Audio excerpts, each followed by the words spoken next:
many people didn't really realize they were Black. I remember this story that my friend, he told me, and I was so shocked till today.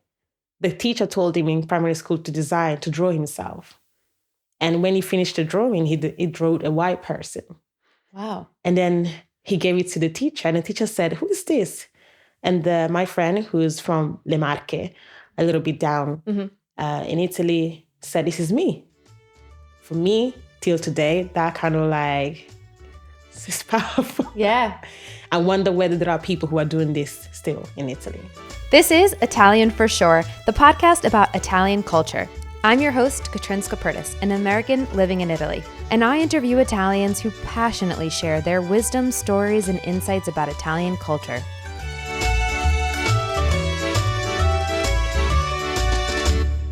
Hi, Stefania. Thank you for joining Italian for Sure. Thank you so much. And hi, Catrin. It's a pleasure to be here. Can you start by telling us a little bit about who you are and where you're from in Italy? My name is Stefania Okereke. I am Italian. I'm born and bred in Italy, Cremona, which is the northern side of Italy, like Lombardia region. And Cremona is such a small town, but it's such a beautiful place. It's very quiet. And currently living in London. So that's where I'm currently based. And I am originally from Nigeria. My parents were born in Nigeria and they came here in the early 90s.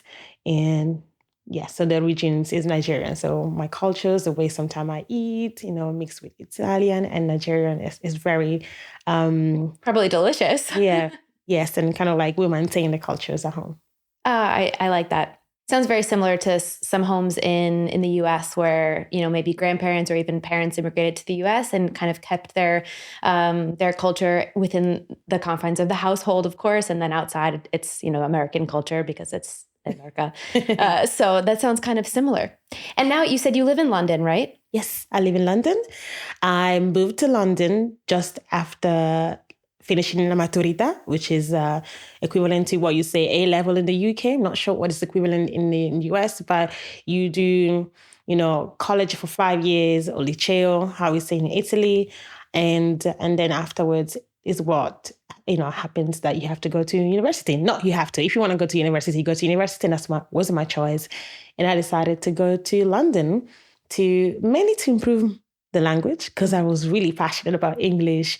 I really wanted to learn English. And my dad was there since 2007 because he moved there before us.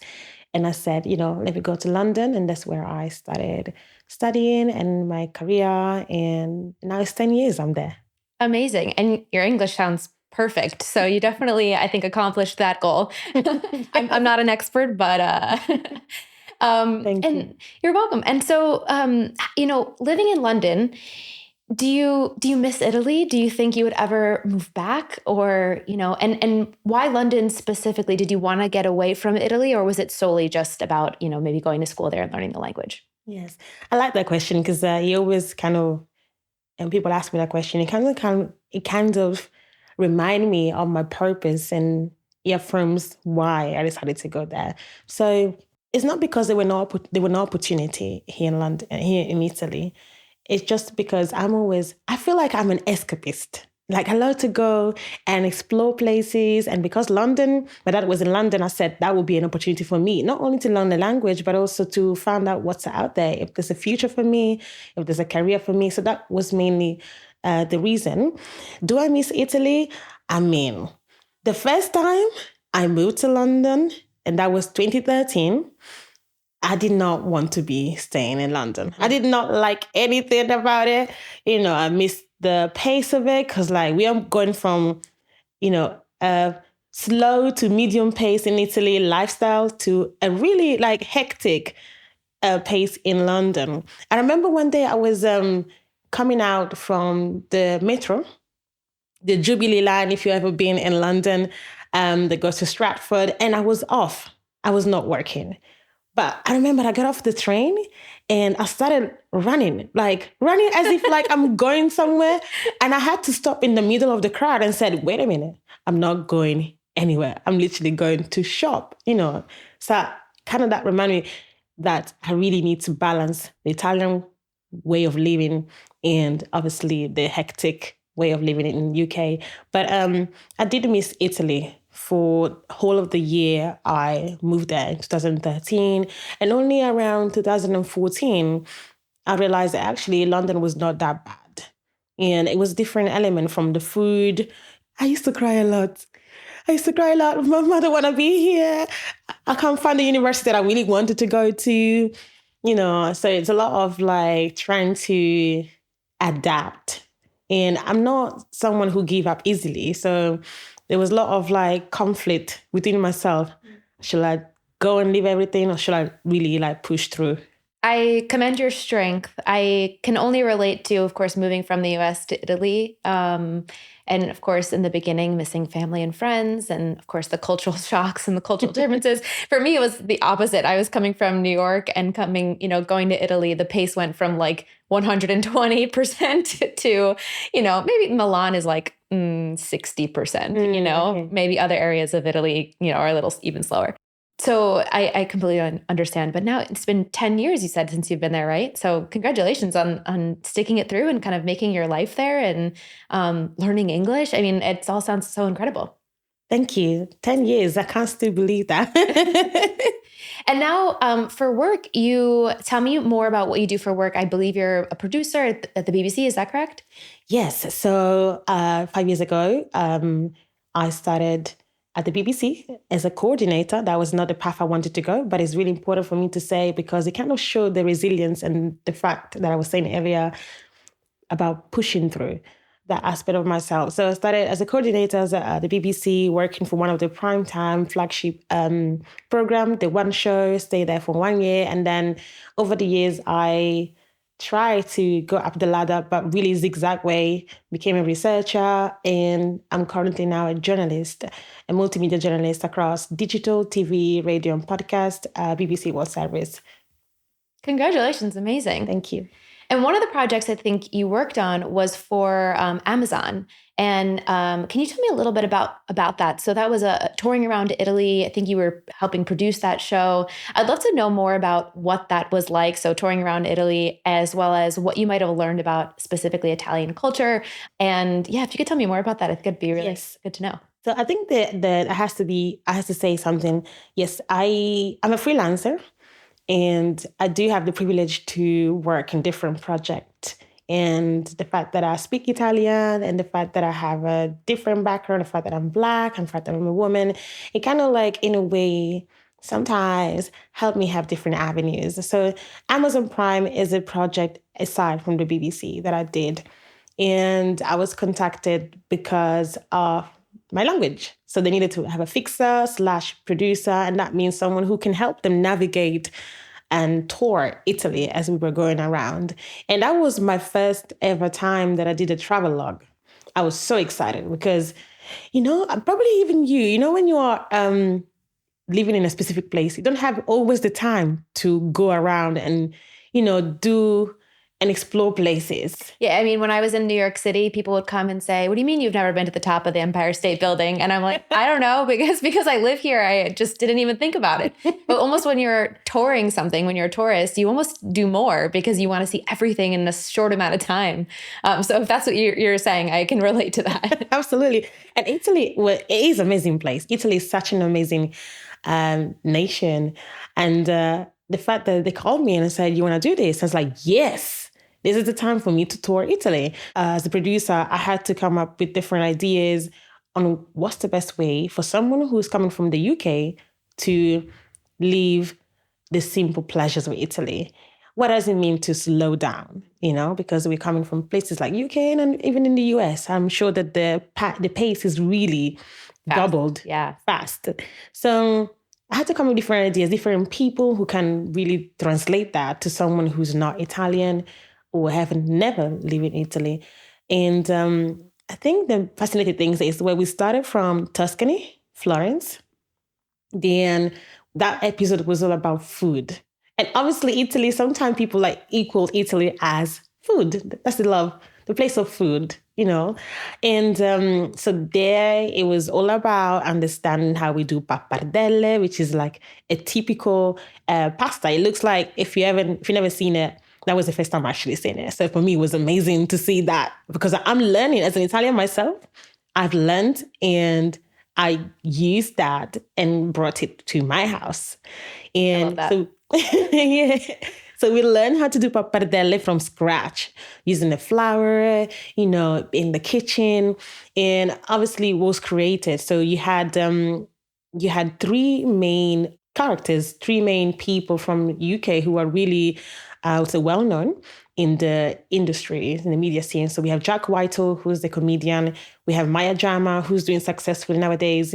She is, a personality, TV personality, host. She does Love Island, if you're watching Love Island. Okay. And then we had Lawrence Dallaglio, who's one of the World Cup winner in the England rugby team. So the reason why we chose, and that's was part of also our work, we chose these three people because they have some sort of connection with Italy, whether it's their grandmother, whether it's for Maya Jama was the need to kind of follow the sound. So the episode about let's go to Milano and let's go to Cremona, where I'm coming from, to follow the sound, to follow the music and what does music means to people in Italian. Yeah, so going back to the food section, pappardelle, la pappa al pomodoro, which is essentially like, I didn't know that. Because when we say pappa al pomodoro, I always thought it was just la passata, the tomato that you go in the shop, or the fresh tomatoes, and you do it. When you put it into the blender, you blend them, and then you do your own tomato. But actually, you put bread. Bread is an essential food element in Italy. Like you cannot live with bread. No, in fact, I always think if you come to Italy for a week or for like even a month, the main thing is everything with P, pasta, pane and parmigiano. Like you can't live without this pizza. Exactly. So I think that the P food, I think, is essential in our lives. So yes, so Papa Pomodoro is basically made with bread that is really like scrunch and it's like how you say scrambled, like you just really like smash it. Yeah, like smashed bread. Is it soaked, or is it dry? No, it's soaked. So it's like in the tomato sauce. Yeah, and then that's kind of like if I remember well, I think that's kind of served at the beginning, like the antipasta, and you eat it with bread as well. So you. So I would just like to share with our listeners. I mean, this is such an interesting conversation between an Italian and someone who's now been living here for 2 years that we're like, what is this Italian dish? I mean, this describes Italy, right? The regions of Italy and how different they are, that even you're Italian and you were touring Italy and learning things about Italy, because maybe that's something that's different than what they do in Cremona. I mean, is that correct? I mean, for me, like when I go to Sicily, I learned completely different things about Italian food than being here in Milan. That's absolutely right. And for me, I never stopped about learning the cultures, the history about Italy. So for example, in Cremona, we have different cuisine than maybe Sicily or Tuscany. So in Sicily, for example, when I went to Sicily, Palermo, the arancini, and I kept saying arancini, but in reality, it's singular. You have to say l'arancino, l'arancina. And that depends where you go in Sicily. Right. So the O or the A, the masculine or the feminine, isn't it like one side of Sicily calls it arancino and one side calls it arancina? I believe so, because if I'm not, please don't come at me. We're not Sicilian, so. Not Sicilian. But I remember that I said l'arancino or l'arancina, I think one of the way, and I was told off. So I was like, okay. Food is, people are very protective. Yes. So I'm sorry, we got you off track from the show, and you were sharing what you've learned, and I love what you were sharing. Could you tell us what was one of the more shocking things or something that you think our listeners would really be interested by that you learned while you were doing this show and touring Italy and trying to also, what you said before about explaining to people who are not Italian, to how to enjoy the simple pleasures of life like an Italian does. Kind of the best of the show, the best things that you learned that you want to share also to an audience that most of our listeners are probably not Italian. Sure. I think one of the best things that I really enjoyed and reminds me of is the fact that we really spend so much time at tavola. So At to the table. eat at the table. Yes. So the fact that maybe because we also have many courses, like you never finish eating. Like you keep eating. It never ends. It never ends. And I think that's one of the beautiful things because you have time to speak to people, to reconnect. And I think the moment at the table is such an important moment. Like a sacred moment. Moment for people, for Italians.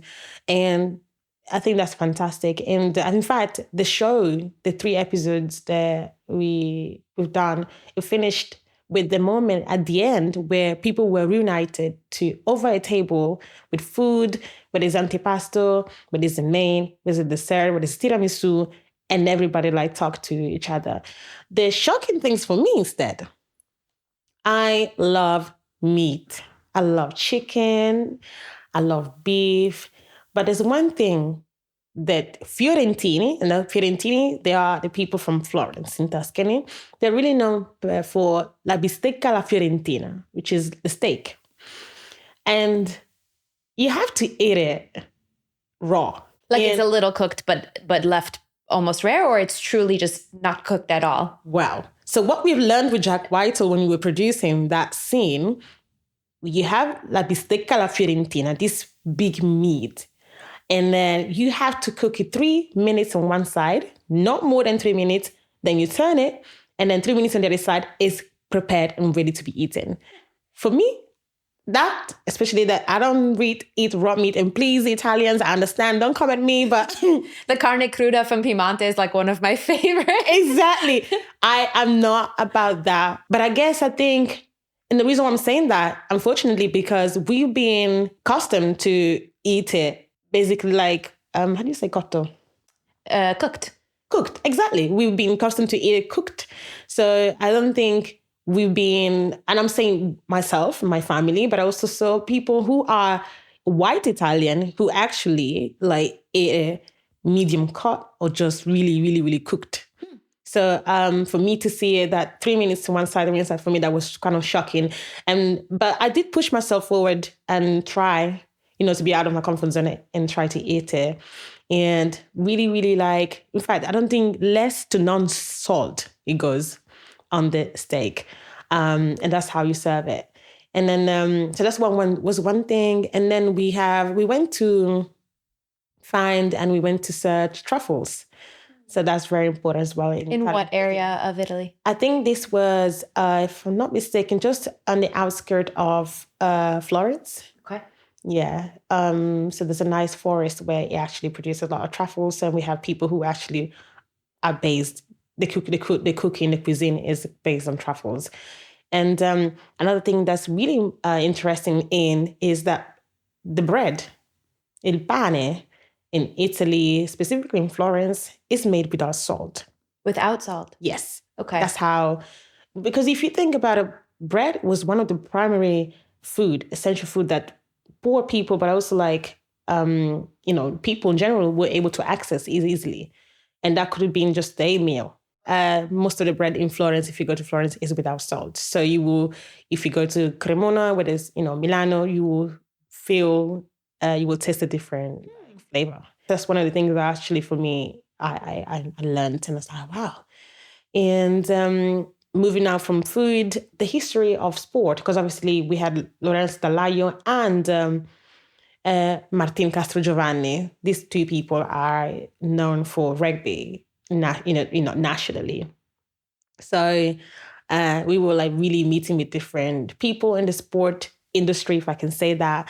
And cheese rolling is a thing in Italy. Cheese rolling. Cheese rolling. Did you ever see that? You ever heard about it on social media? But it's one of those things where I'm like, do they do it because the tourists are recording, or is it true? But it's a thing. It's a thing. Okay. And we actually filmed. I remember that, I had to learn how do you get points? How do you win? And it's literally they kind of draw something on the floor, and you have to make sure, like a circle in the floor, and you make sure that the cheese, you roll it, and he has to finish in the circle. If you do that or close to the circle, you win points. It's like bocce ball, but with cheese. Yes. And it's popular between also young people, but the people that we met during that time were mainly middle age above.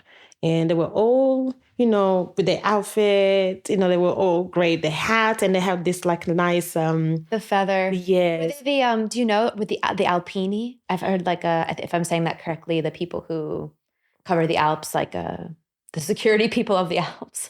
In terms of look, that's similar look. Okay. But they're not the alpini. Okay. Yeah, it's a different style group. Yeah. But that was crazy. And you know what, Catherine, when you win la grattugia, which is la grattugia is now because I'm thinking Italian and English, like I'm losing words, but is when you like grate Parmesan, when you grate the grater. Okay. Yeah, that's what you win. You win a cheese grater. Yeah. I want to win the cheese. No, you are right. Sorry, you win the cheese, okay. And the person who loses gets the grater. Right, so you can continue Yes, that's correct. Yeah, that's amazing. That's so funny. That would be winning to me. Just hand me the cheese. If I win, I could just have an endless amount of cheese, please. That sounds so fun. That sounds like a wonderful work experience that also sounds like it turned into like a great just life experience. Absolutely. I think if I can do more of this, I think there will be other things that I hadn't had a chance to learn in Italy, that if you just take the time, slow down, and just enjoy the simple pleasures of Italy, you will definitely learn. But even just speaking and talking to people. Now, Stefania, you grew up in Italy. You're a Black woman. Can you talk about what that experience was like, growing up as a Black woman in Italy, how that shaped your identity, if at all? Growing up as a Black woman in Italy was, looking back, because I only realized that when I joined my community in London. And by this, I explained that I've always been feeling, loved, and, I was happy with myself, my family, but I didn't have anybody who looked like me. I grew up with mostly white people around me. Sometimes you might have had, brown people. But yeah, that's how I thought my reality is. I'm Italian. People tell me where you come from. I said, I'm Italian. Not that I was hiding my identity as a Nigerian, because I identify myself as a Nigerian Italian. So now I do embrace both identity. And when I say now, it's because before, when I was in Italy, I was mainly saying I'm Italian. And obviously people would say obviously I'm Black. Yeah, so I didn't have many people who look like me. And in the, I would say 10 years of schools, from kindergarten to primary school and college, I always been the only Black person in class. There were other people who looked like me in other classes, but never in my class. So how has that shaped my identity? I would say that because I was mainly by myself, I believe the resilient side of me, the ambitious side of me of wanting to be doing the best I can in everything. The fact that I wanted to be available, accessible to people, help everybody. I was really good at school. So I think that really played well with me. So kind of that masked, the possibility of being bullied, because we don't have to, we can't really hide the fact that there might be people who might not understand that we are diverse and that we are unique in our ways. So there might be people who may be telling you things you don't like. I'm not talking about racism per se, because if I was to be honest with myself, I didn't experience much racism. And maybe because of the person I am, sometimes you heard things like, oh, but you're not like them. But at the time, I was thinking that was okay. But when obviously you are moving to a place that's much more diverse, you have lots of people who look like you in London, you started seeing a different dynamic. So the things you thought they were good to say, in reality, looking back, were not good to hear or have that person said to you. So I think I built some sort of resiliency. I think that's the main thing that kind of exist and continue to exist in my life. I'm resilient in many things. And I think that really helped me, succeed in different situations. in life. But I never felt discouraged about the fact that I was the only Black person. I never felt discouraged that people perhaps, were really, commenting on my features, the big lips, the big nose, the fact that my skin was Black, comparing it to other Black people, but you are lighter, so you're okay. Like things like this, I never really gave in so much weight. And also, not to kind of gas myself up, but I was really well welcomed in school. So I was a representative institute. I don't know if you had that in US, but it's someone who represent the whole school. Wow, because you were getting such good grades. I think so. I put myself forward. That's one thing about me. I always trying to do something that, I can learn about myself. So put myself out of my comfort zone and try new things. Representative institute is someone who, will go to meetings with the principals, with all the teachers, and represent students. Oh. So every year they kind of like they recruit and say they hire. It's not paid, but they will 3 students from different classes from different ages, and those 3 students will represent for the whole year the class. So in my 4th year, I decided to do that, and I was really looked really well because I managed to hear people's idea, go to different classes, whether it was first year or last year, so people above me, make sure that I introduce myself, I get to know their concerns, and I really report them to principal. So I think that kind of like really lifted up my confidence. So whenever people were trying to be bad at me or bully me, I would use that experience to build my confidence up. But you can't hide away from the fact that there are people who are a little bit ignorant, and don't understand where you're coming from, don't understand where Nigeria is, don't understand how you eat, don't understand how you dress, and yourself, because you don't have representation. And it's not easy. It's not always, and I hope that when I'm saying this, some people might understand what I mean. You don't get seated down at home to explain, Stefania, guard yourself. You're going to find these people. It's just things that you find on your way as you grow up. So some things are shocking. You're like, but I'm Italian? Like, what do you mean? Because you had shared something with me in our previous conversations.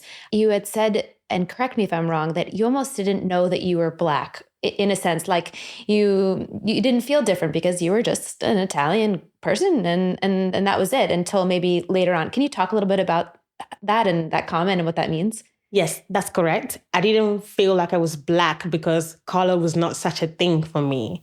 I was like the other people. I was going to school. I was a student. I was the friend of my other friend. I used to do things that people were doing. So for me, I was not different. I was Stefania. I was good at school. If you're bullying me because I'm good at school, that's your own problem. If you're bullying me because I have, braids, that's your own problem. So, yeah, I think that's something that I realized only when I left Italy, and I look back and I said, wow, that's quite deep if you think about it. Like, because I've been Black all my life. And in a way, it was a little bit detrimental because if I'd known or recognized and used the word embrace my Blackness, maybe that confidence would have been 2% more. Maybe the fact that people would have told me things that I thought, oh, he's my friend, it doesn't mean bad things. I would have probably been able to, point that out. So I think when you leave, and I'm not saying that my friends or people around me were ignorant per se, but I was ignorant myself as well. So I think the fact that most of us, and I'm talking also perhaps on behalf of other Black people, because we had a chat as well, one of our first years in London where many people didn't really realize they were Black. I remember this story that my friend told me, and we're still friends today. He told me, and I was so shocked till today. The teacher told him in primary school to draw himself. And when he finished the drawing, he drew a white person. Wow. And then he gave it to the teacher, and the teacher said, "Who is this?" And my friend, who's from Le Marche, a little bit down in Italy, said, "This is me." For me, till today, that kind of like, it's powerful. Yeah. I wonder whether there are people who are doing this still in Italy, because we need more representation. We need more people who look like us in places of work, in and our surrounding. I think that's important. So I hope made myself. I mean, it was makes sense. But in all of this, to kind of sum up, I never felt like I was, discriminated against. But now looking back, probably there were things that were not nice. But my resiliency is the fact that I was determined, ambitious. I've kind of used those things to kind of mask all of the things that perhaps were happening. I was not really putting my eyes on it. When you are in a situation where you feel like people like you, but they don't like you because they're not the same. Wow. You see? Yeah. I like you so much, but you're not the same. So I think, these things, especially when you grow up, you pass the stages of adolescence, and then you start thinking about what is it you want to do? Who I was. Okay, you go back. I'm a journal keeper. I have 10 diaries. And sometimes I was, going through the pages of my diaries since 2004. I was only like probably 7. I don't know, probably. Look at that. And now you're a journalist. I didn't even know that. I was like, what happens? So I was, going through the pages, and I was writing things. But I started writing things, and I started to be teary because I was actually putting things down. But I never really understand the seriousness of the things I was doing, because I thought, I'm a baby. What am I supposed to be, putting down on those pages? But actually, most of the time, we are honest with ourselves. It's just that we don't share. When we're young, I think we don't have a filter. Also to other people, but when we're young, we just really say what's on our mind.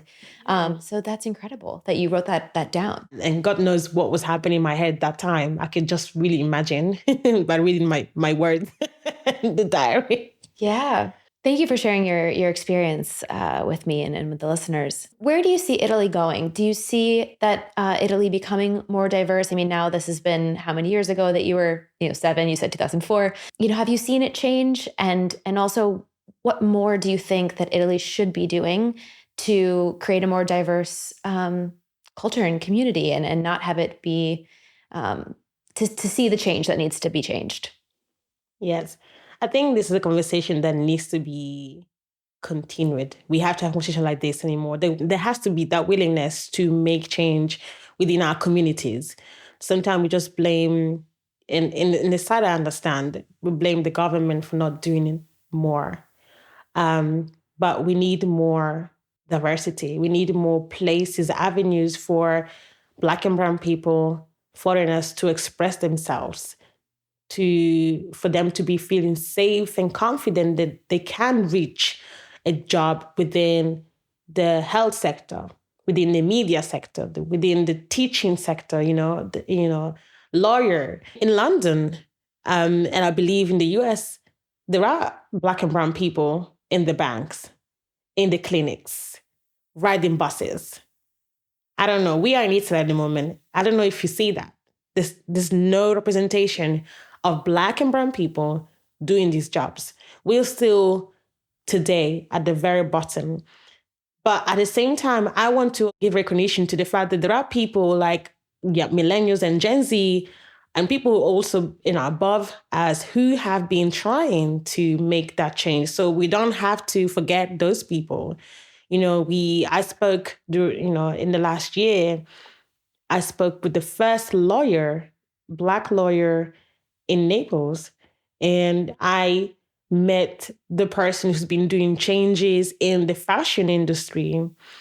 I met people in the music industry who are trying to express themselves with their words and lyrics, and that music's being listened, it's being heard.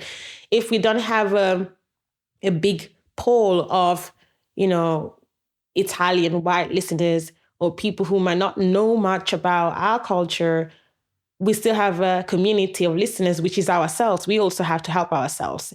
As much as you want diversity, also us that are in the community, we need to help ourselves and really make sure that those voices are heard and represented. So I think changes have been made really slow. So I want to look at those changes being amplified in the next few years. And then I work in the media industry, in the TV, podcast, radio industry, and I want to see more voices being represented also behind the scenes. As much as we've been interviewed about how we feel like being Black, in Italy or in London, on, anywhere, we want to see people behind the scenes, people like myself. We want to see people doing what we currently doing. And then we can talk about, the change that we want to see in future. Absolutely. And if there's any way that we can help, that I can help, please let me know. And if we can let our listeners know, if there's a link to something we can put in the show notes, please let me know, because I would love to help be part of this movement. Thank you. Definitely will do that. Absolutely. So I had seen on LinkedIn that you attended the first ever Black Carpet Awards in Italy. Can you tell me a little bit more about that? Yes, sure. It happened last year around February. So that's during Milano Fashion Week. So that's a great moment to do that, because you have lots of people across the world coming to witness that event and participate. So I was invited and decided to go there and capture what was going to be about. And there were lots of people, Black and brown, attending that event, and also lots of big names in that community that I used to see only on social media. I'm like, yes, I like that page. Yes, I subscribe. And now I'm seeing them in front of me. So it was overwhelming, but it's a good overwhelming feeling, because, we talked about how it was to be Black in Italy. That sometimes it's a bit lonely.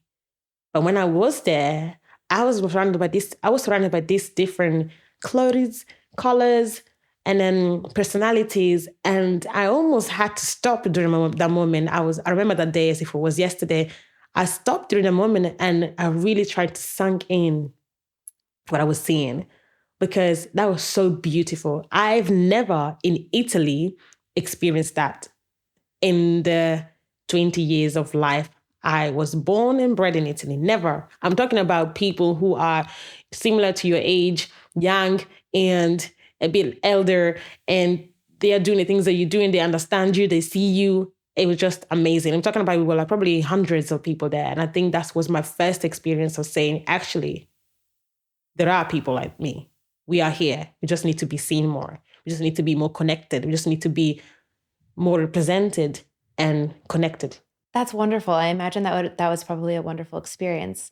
And just to describe what that was a little bit more, so the first ever Black Carpet Awards, was that for Black designers in Italy, or what was the purpose, I guess, of the event? To recall, I must say that how I understood it was because I was there trying to cover the event. And I remember that I also spoke with Anna Wintour, which I would never have imagined that I had such an icon with me. And Anna Wintour was there, a fashion designer and really an icon in the industry, was there to, represent and give homage to the community, to say, I'm here and I want to support you. And what it was obviously the founder. She is a great person in the fashion community. So she did create this event, but also invited other creatives in the industry. So she gave space to filmmakers. She gave space to fashion designer. She gave space to photographers who are doing well in the community. So there were different sectors. There was also lawyer, the chefs. So there was this pool of people, and there were many people like also from abroad coming to really trying to raise awareness of who we are in Italy, and the diversity in terms of sectors was also like there. Khaby was also there. Khaby is the person who became so famous for not talking and doing that gestures with the hands like that. Oh, yes, the one from TikTok, like the largest TikTok. Yeah, Khaby was there. He won, I think best one of the category he won. So there was like a recognition. There was a prize, and there was a voting system. So there were a lot of people there, and not only fashion, but I think they used the founder used that event to kind of promote also other professions and people who are doing well in the community. So for me, that was fascinating because not only I'm seeing Black and brown people in the same space, but I also see people who are doing amazingly well for the community. That sounds like a wonderful event. Yeah, it was. Fantastic. And, do you have any advice for other Black people that are born and raised in Italy? Anything, that you might want to say to them? Yes. So for the people who are still in Italy, for Black and brown people who are still in Italy, trying to navigate the system, because as much as like progressive we can be, it's still a little bit slow, I must say. I would say never give up on what you believe. Never get someone to tell you no. This is my, I think, thing is my motto. Like never get an answer as a no, because a no, if you stay on that no, you perhaps have lots of chances of not doing anything about whatever circumstances you put yourself in. So, but really trying to stay curious, try to be the best friends that you can be to yourself. Give yourself grace because you never know. Your story can be a testimony for someone else who might be wanting to do the same thing you want to do. So I believe, never say no to yourself. So never get a no as a response. And also trying to really build that community. Because I've heard also a long time ago, there was also people where, well, I'm the only Black person and I'm accepted within a white community, so I'm not going to stay with the Black community. Mm-hmm. I think one thing that I hope is changed, I don't know because I'm not living in Italy right now, but I hope it's changed within us, is really recognize the person who look like you because you never know what's going through.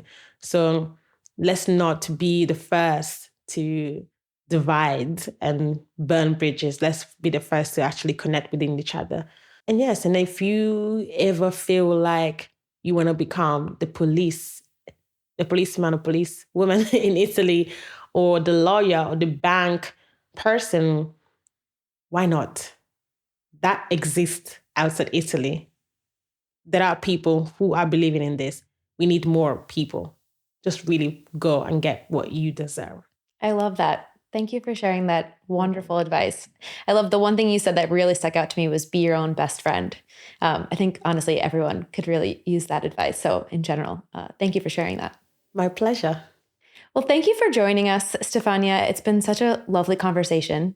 I learned a lot from you, so thank you for that. I wanted to ask you if there were any final thoughts that you'd like to share. First of all, thank you so much for the opportunity. And it's been a pleasure for me to be in here and share my experience. And I really hope that it helps.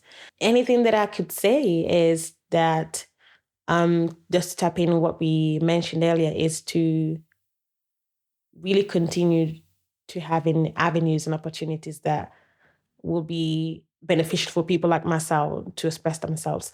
And I think we need more documentaries. We need more stories to be put in the mainstream at the forefront. There's a lot of stories untold. And one of my job I do as a journalist, as a storyteller, and hopefully author to be, is to really go on the look for voices, women, migrants, kids, men who are underrepresented, and bring those voices in the forefront. I think their stories are worth. Some people, I remember when I did the documentary about my dad during the pandemic, that was not supposed to be a documentary because it was pandemic. And I said, what should we do? But it was my dad's birthday. And I decided, just to say that I've learned from my dad because he used to film everything when I was young. Every time we do things, he was there with his Panasonic, the big camera, filming everything. And I was like, Dad. And then surprisingly, a few years later, her daughter works in the media industry, filming as well and editing stuff. So so what I did, I think I took a camera, a normal like 750D Canon, and I said, Dad, start talking. And he started talking and sharing an experience I never really imagined I could ask. He told me about his life. He told me when he came to Italy, the things that he had to endure, the discrimination he was able to laugh about. I was like, okay. Such a good attitude about it. But like Yes. when you're listening to it, you're thinking, how did you get through that? Absolutely. Like he was telling me that he was kicked off by the tenant because, during the night, and the tenant was drunk and the police came and didn't do nothing. And I'm like, but that is such a bad thing to do. So, and he was laughing about it. I was like, okay, Dad, I think probably if I have to go back to what we told you, I talk about it earlier when people were telling me stuff and I'm like, it's fine. It's my friend. Probably I took from my dad. Maybe. Maybe it's like survival mode Maybe. in the moment, but that's horrible though. I'm sorry that he had to go through that. Yeah, but it's to say that the reason why I'm talking about my dad documentary that I did out of nothing, just for fun, when he told me what he told me, and I was like so surprised. I said, okay, is that what the camera does when people look at them? And so I decided that more people, our parents, nobody asked them for their story, but I have so much to share. And that could help the younger generation to share their stories, to come forward and not to be intimidated because people think, I don't want to share my story because nobody needs to know about me. And in a way, it's true. We like privacy, but at the same time, there's so much uniqueness, so much things to learn from that experience. Because again, some things might be happening in younger generations, and if someone like my dad would have talked, I wouldn't have known how to approach life. So I think more stories, more documentaries, more books, anything that can really shed lights on Black and brown people. Stefania, I am waiting for the day where I open up Netflix and it says #1 documentary, and it is your documentary. That I really hope that for you. Pray. It will happen. We're manifesting it. We're putting it out into the universe. Well, thank you so much for joining Italian for sure. It was a lovely conversation. And thank you for everything you shared today. My pleasure. And thank you so much. Grazie mille a tutti quanti. Ciao. Ciao. This is Italian for Sure. Thanks for listening to this episode of Italian for Sure. If you liked what you heard, make sure to hit the follow button wherever you listen to podcasts and hit the subscribe button on YouTube. If you want to connect, find me on Instagram and TikTok at Italian for Sure and let me know what you found most interesting. Until next time.